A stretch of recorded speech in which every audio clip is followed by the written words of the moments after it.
भारत को इस हर हाल में ईरान के साथ आके खड़ा होना चाहिए। इजराइल को अगर मिडिल ईस्ट में कोई टक्कर दे सकता है ना, यही दो ठो दे सकता है। अमेरिका यहाँ विद्रोहियों को हथियार दे दिया था, रूस ने कैस्पियन सागर से मिसाइल मारा था, पूरा हथियार का डिपो उड़ गया। बाकी ये सब खतरा किसी काम का नहीं। इजराइल इनको खतरा मानता ही नहीं, कहता है खतरा तुम हमला करोगे तो तुम अपने पैर पे कुल्हाड़ी नहीं मार रहे हो, कुल्हाड़ी पे जाके पैर मार रहे हो। इजराइल का कहना है ईरान को हम खुद निपटेंगे। उनका टारगेट यही है कि कुवैत को भी ले गया अमेरिका, इराक को भी ले गया, सीरिया को भी ले गया। अभी नंबर किसका लगाया है? हाँ, ईरान का नंबर लगाया। भारत को इस हर हाल में ईरान के साथ आके खड़ा होना चाहिए, क्योंकि ईरान चौपट होगा ना तो फिर हम लोग के लिए बहुत दिक्कत हो जाएगा। अफगानिस्तान चलिए गया हम लोग के हाथ से, ईरान अगर चल गया तो अब इधर जाइएगा कैसे? क्योंकि इराक तो सेफ ही नहीं है, मारधार चल रहा है। अफगानिस्तान सेफ नहीं है, पाकिस्तान जाने नहीं देगा। तो मिडिल ईस्ट में घुसने का या सेंट्रल एशिया में घुसने का यही एक रास्ता है। कौन? ईरान। तो भारत को भी इसमें सोचना चाहिए, एग्रेसिव नीति अपनानी चाहिए। ये देश कौन हो गया? ईरान। ईरान के सबसे बड़ा खतरा ईरान किसके लिए? इजराइल को अगर मिडिल ईस्ट में कोई टक्कर दे सकता है ना तो ईरान और पाकिस्तान, यही दो ठो दे सकते हैं। अब पाकिस्तान जो है देशे नहीं मानता है। लड़ाई के टाइम पे ना पाकिस्तान के पास एटॉमिक पावर है, समझ में आया? तो एटॉमिक पावर बहुत बड़ा गेम चेंजर साबित हो जाता है। और दूसरा है कि हम ही लोग का ना बेटा है, बाप का गुण तो रहेगा ही ना यहाँ पर। समझ में आ गया कि नहीं आ गया?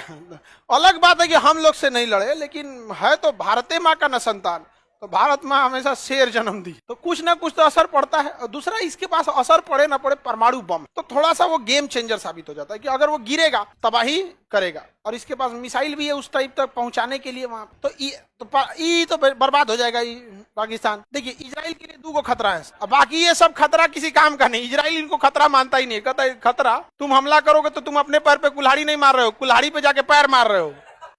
6 दिन में 6 देश को हरा दिया, एक हफ्ता में 6 को देश को हरा दिया। बड़ी मार मारे थे, तो आज हिम्मत नहीं इन लोग का मारने का। तो इसके लिए एगो खतरा कौन है? पाकिस्तान, एगो ईरान। इजराइल का कहना है ईरान को हम खुद निपटेंगे अमेरिका के साथ मिलकर। अमेरिका डायरेक्ट प्रतिबंध लगा देता है कि तुम पेट्रोल कोई खरीदेगा, अगर कोई ईरान से पेट्रोल खरीद लेता है ना तो अमेरिका उस पर बम मार देता है, उसको कैसे ना कैसे मिलकर फंसा देता है। भारत ईरान से पेट्रोल खरीदता है तो वो कहता है कि कैसे काय खरीद रहे हो, कर आप ही दे दीजिए सस्ता, हम खरीद लेंगे आप ही। तो भारत की विदेश नीति बहुत सही है, तुम मरो हमको मतलब नहीं है, हम किसी के दोस्त नहीं है, ना ही किसी से दुश्मनी है। ये कहता है कि ईरान को तो हम खुद से निपटेंगे, वैज्ञानिकों को मोसाद से मार के। पाकिस्तान के लिए किसको आगे कर देता है? इंडिया को कर देता है। यहाँ पे इंडिया को हथियार देगा, पाकिस्तान क्या हो जाएगा? निपट जाएगा। लेकिन आप इस गलतफहमी में मत रहिएगा, ये कभी पाकिस्तान को मरने नहीं देंगे, कभी मरने नहीं देंगे। सभी अमेरिका वाले आपको हथियार उतना ही देंगे कि आप इन्हें बर्बाद कर सके, कभी वो हथियार नहीं देंगे जो आप इसे हमेशा के लिए मार सके। उनका टारगेट यही है कि इनको लड़ाओ, फिर 10 समझौता करा दो,